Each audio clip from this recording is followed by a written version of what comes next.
Hi ವೀಕ್ಷಕರೇ, welcome back. ಇಡೀ ದೇಶಾದ್ಯಂತ ಎಲ್ಲ ಬ್ಯಾಂಕ್ ಗ್ರಾಹಕರಿಗೆ ಒಟ್ಟು 5ರಿಂದ 8 ಹೊಸ ನಿಯಮ, ಹೊಸ ರೂಲ್ಸ್ ಜಾರಿಗೆ ಮಾಡಲಾಗಿದ್ದು, ನೀವೇನಾದರೂ ಯಾವುದೇ ಬ್ಯಾಂಕ್ನಲ್ಲಿ ಖಾತೆಯನ್ನ ಹೊಂದಿದರೆ ಈ ನಿಯಮ, ಈ ರೂಲ್ಸ್ ನಿಮಗೆ ಕಡ್ಡಾಯವಾಗಿ ಅನ್ವಯವಾಗಲಿದೆ. ಎಸ್ ವೀಕ್ಷಕರೇ, ಸಾರ್ವಜನಿಕ ವಲಯದ ಬ್ಯಾಂಕ್ಗಳಾಗಿರಬಹುದು ಮತ್ತು ಖಾಸಗಿ ವಲಯದ ಬ್ಯಾಂಕ್ಗಳು ಆಗಿರಬಹುದು, ಯಾವುದೇ ಬ್ಯಾಂಕ್ನಲ್ಲಿ ನೀವು ಅಥವಾ ನಿಮ್ಮ ಕುಟುಂಬದಲ್ಲಿ ಯಾರಾದರೂ ಖಾತೆ ಅಕೌಂಟ್ ಅನ್ನ ಹೊಂದಿರುವವರಾಗಿದ್ದರೆ ನೀವು ಈ ವಿಡಿಯೋವನ್ನ ಕೊನೆಯವರೆಗೂ ನೋಡುವುದು ಅತ್ಯ ಅವಶ್ಯಕ ಮತ್ತು ಬಹಳ ಪ್ರಮುಖವಾದ ಹೊಸ ನಿಯಮ, ಹೊಸ ಬದಲಾವಣೆಗಳ ಬಗ್ಗೆ ನಿಮಗೆ ಮಾಹಿತಿಯನ್ನ ಈ ವಿಡಿಯೋದಲ್ಲಿ ತಿಳಿಸಿಕೊಡ್ತೀವಿ. ಬಂದಿರುವ ಹೊಸ ನಿಯಮ, ಹೊಸ ಮಾಹಿತಿ ನೋಡೋಕು ಮುನ್ನ ತಪ್ಪದೆ ಈ ವಿಡಿಯೋಗೆ ಒಂದು ಲೈಕ್ ಮಾಡಿ ಹಾಗೂ ದಿನಾಲು ಇದೇ ರೀತಿ ಹೊಸ ಅಪ್ಡೇಟ್ಸ್ಗಳು, ಹೊಸ ಮಾಹಿತಿಗಳನ್ನ ನಿಮ್ಮ ಸ್ಮಾರ್ಟ್ ಫೋನ್ ನಲ್ಲಿ ಪಡೆಯಲು ಕೂಡಲೇ ನೀವು ಇದುವರೆಗೂ ನಮ್ಮ ಕನ್ನಡ ಆಲ್ರೌಂಡ್ ಚಾನಲ್ ಅನ್ನ ಸಬ್ಸ್ಕ್ರೈಬ್ ಮಾಡದಿದ್ದರೆ ಚಾನಲ್ ಅನ್ನು ಸಬ್ಸ್ಕ್ರೈಬ್ ಮಾಡಿಕೊಂಡು ಪಕ್ಕದಲ್ಲಿ ಬರುವ ಬೆಲ್ ಐಕಾನ್ ಪ್ರೆಸ್ ಮಾಡುವುದನ್ನ ಮರೆಯಬೇಡಿ ವೀಕ್ಷಕರೇ. ಎಸ್ ವೀಕ್ಷಕರೇ, ಎಲ್ಲ ಫೋನ್ ಪೇ, ಗೂಗಲ್ ಪೇ ಮತ್ತು ಪೇಟಿಎಂ ನಂತಹ UPI ಪೇಮೆಂಟ್ಸ್ ಬಳಕೆ ಮಾಡುತ್ತಿರುವ ಪ್ರತಿಯೊಬ್ಬರಿಗೂ ಕೂಡ ದೊಡ್ಡ ಬದಲಾವಣೆಯನ್ನ ಮಾಡಲಾಗಿದ್ದು, ಎಲ್ಲ ಗ್ರಾಮೀಣ ಬ್ಯಾಂಕುಗಳು ಮತ್ತು ಸಾರ್ವಜನಿಕ ವಲಯದ ಬ್ಯಾಂಕುಗಳು ಮತ್ತು ಇತರೆ ಖಾಸಗಿ ಬ್ಯಾಂಕ್ಗಳಲ್ಲಿ ನೀವೇನಾದರೂ ಖಾತೆಯನ್ನ ಹೊಂದಿದರೆ ಬ್ಯಾಂಕಿಂಗ್ ವಲಯದಲ್ಲಿ ಹೊಸ ಪರಿವರ್ತನೆಯನ್ನ ಮಾಡಿ ಆದೇಶ ಹೊರಡಿಸಲಾಗಿದೆ. ಏನೆಲ್ಲ ನಿಯಮಗಳನ್ನ ಜಾರಿಗೆ ಮಾಡಲಾಗಿದೆ ಅಂತ ಒಂದೊಂದಾಗಿ ನೋಡೋದಾದರೆ, ವೀಕ್ಷಕರೇ, ಮೊಟ್ಟ ಮೊದಲಿಗೆ ಎಲ್ಲ ಬ್ಯಾಂಕ್ನ ವೆಬ್ಸೈಟ್ ಡೊಮೇನ್ ನಲ್ಲಿ ಬದಲಾವಣೆ ಮಾಡಲಾಗುತ್ತಿದೆ. ಹೌದು, RBI ಹೊಸ ನಿಯಮದ ಪ್ರಕಾರ ಎಲ್ಲ ಬ್ಯಾಂಕುಗಳಿಗೆ ತಮ್ಮ ವೆಬ್ಸೈಟ್ಗಳು ಈಗ bank.in ಡೊಮೇನ್ ನಲ್ಲಿ ಇರಬೇಕು ಎಂದು ಅಧಿಕೃತವಾಗಿ ನಿರ್ದೇಶನ ನೀಡಿದೆ.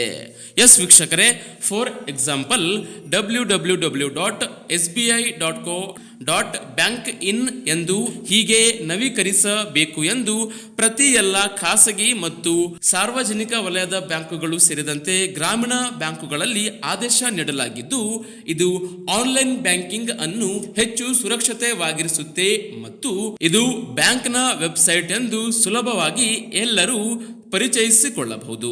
ಇನ್ನು ವೀಕ್ಷಕರೇ, ಎರಡನೆಯದಾಗಿ ಬ್ಯಾಂಕಿಂಗ್ಗೆ ಸಂಬಂಧಪಡುವ ದೊಡ್ಡ ಬದಲಾವಣೆ ಏನಾಗ್ತಿದೆ ಅಂದರೆ ATM ಶುಲ್ಕಗಳ ಹೊಸ ಪರಿಷ್ಕರಣೆ.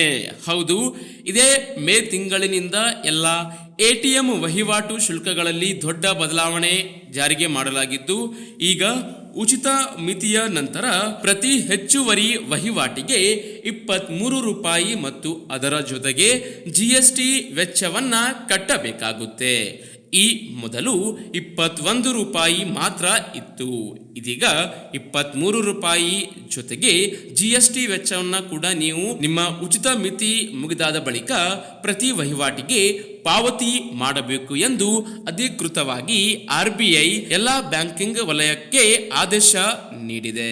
ಹಾಗೂ ವೀಕ್ಷಕರೇ, ಮೂರನೆಯ ದೊಡ್ಡ ಬದಲಾವಣೆ ಏನಾಗ್ತಿದೆ ಅಂದರೆ, ನೀವು ನಿಮ್ಮ ಫೋನ್ ಪೇ, ಗೂಗಲ್ ಪೇ ಮತ್ತು ಪೇಟಿಎಂ ನಲ್ಲಿ ಡೈರೆಕ್ಟ್ ಆಗಿ ಬ್ಯಾಂಕ್ನ ಮೂಲಕ ಹಣವನ್ನ ಪಾವತಿ ಮಾಡುತ್ತಿದ್ದರೆ ನೀವು ನಿಮ್ಮ ಫೋನ್ ಪೇಯಲ್ಲಿ ಅಕೌಂಟ್ ನಂಬರ್ ಎಂಟರ್ ಮಾಡಿದ ಬಳಿಕ ಅಲ್ಲಿ ಅಕೌಂಟ್ ಹೋಲ್ಡರ್ ನೇಮ್ ಶೋ ಆಗುತ್ತಿತ್ತು. ಇದರಿಂದಾಗಿ ಕನ್ಫರ್ಮ್ ಆಗ್ತಿತ್ತು ಇವರ ಅಕೌಂಟ್ಗೆ ನಾವು ದುಡ್ಡು ಹಾಕಬೇಕು ಎಂದು. ಇದೀಗ ಇದೇ ರೀತಿಯಾಗಿ ಈ ಹೊಸ ಸೌಲಭ್ಯವನ್ನ ಎಲ್ಲ RTGS ಮತ್ತು ನೆಫ್ಟ್ ವಹಿವಾಟುಗಳಲ್ಲಿ ಲಭ್ಯವಾಗುವಂತೆ ಎಲ್ಲ ಬ್ಯಾಂಕ್ನವರಿಗೆ ಜಾರಿಗೆ ಮಾಡುವಂತೆ ಆದೇಶ ಹೊರಡಿಸಿದೆ. ಇದು ತಪ್ಪು ಖಾತೆಗೆ ಹಣ ವರ್ಗಾವಣೆ ಆಗುವುದನ್ನ ತಡೆಗಟ್ಟಬಹುದು ಮತ್ತು ಯಾವುದೇ ರೀತಿಯ ಫ್ರಾಡ್ ಆಗುವುದನ್ನ ತಡೆಗಟ್ಟಬಹುದಾಗಿದೆ. ಇನ್ನು ವೀಕ್ಷಕರೇ, ನಾಲ್ಕನೆಯದಾಗಿ ಬಂದಿರತಕ್ಕಂತ ಹೊಸ ಬದಲಾವಣೆ ಏನಂದ್ರೆ, ಪ್ರಾದೇಶಿಕ ಗ್ರಾಮೀಣ ಬ್ಯಾಂಕ್ RRB ಬ್ಯಾಂಕ್ನ ವಿಲೀನ 11 ರಾಜ್ಯಗಳಲ್ಲಿರುವ ಒಟ್ಟು 15 RRB ಬ್ಯಾಂಕ್ಗಳನ್ನ ವಿಲೀನಗೊಳಿಸಲಾಗುತ್ತಿದೆ.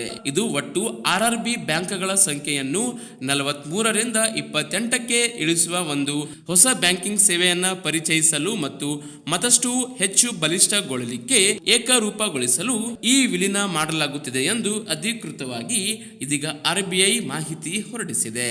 ಹಾಗೂ ವೀಕ್ಷಕರೇ, ಅಪ್ರಾಪ್ತ ವಯಸ್ಕರ ಬ್ಯಾಂಕ್ ಖಾತೆಗಳಿಗೆ ಹೊಸ ನಿಯಮ ಜಾರಿಗೆ ಮಾಡಲಾಗಿದ್ದು ಇದೀಗ 10 ವರ್ಷ ಮತ್ತು ಅದಕ್ಕಿಂತ ಹೆಚ್ಚಿನ ವಯಸ್ಸಿನ ಮಕ್ಕಳು ತಮ್ಮದೇ ಆದ ಬ್ಯಾಂಕ್ ಖಾತೆಯನ್ನು ತೆರೆಯಬಹುದು ಮತ್ತು ಅದನ್ನ ಸುರಕ್ಷಿತವಾಗಿ ನಿರ್ವಹಿಸಬಹುದು.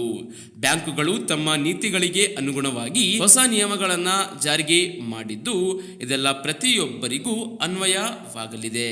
ಹೀಗಾಗಿ ಎಲ್ಲರಿಗೂ ಈ ಮಾಹಿತಿಯನ್ನ ವಾಟ್ಸಪ್ ಫೇಸ್ಬುಕ್ ಅಲ್ಲಿ ಮರೆಯದೆ ಶೇರ್ ಮಾಡಿ, ಚಾನಲ್ ಅನ್ನು ಸಬ್ಸ್ಕ್ರೈಬ್ ಮಾಡುವುದನ್ನ ಮರೆಯಬೇಡಿ ವೀಕ್ಷಕರೇ. ವಿಡಿಯೋ ನೋಡಿದ್ದಕ್ಕೆ ಧನ್ಯವಾದಗಳು. ಶುಭ ದಿನ.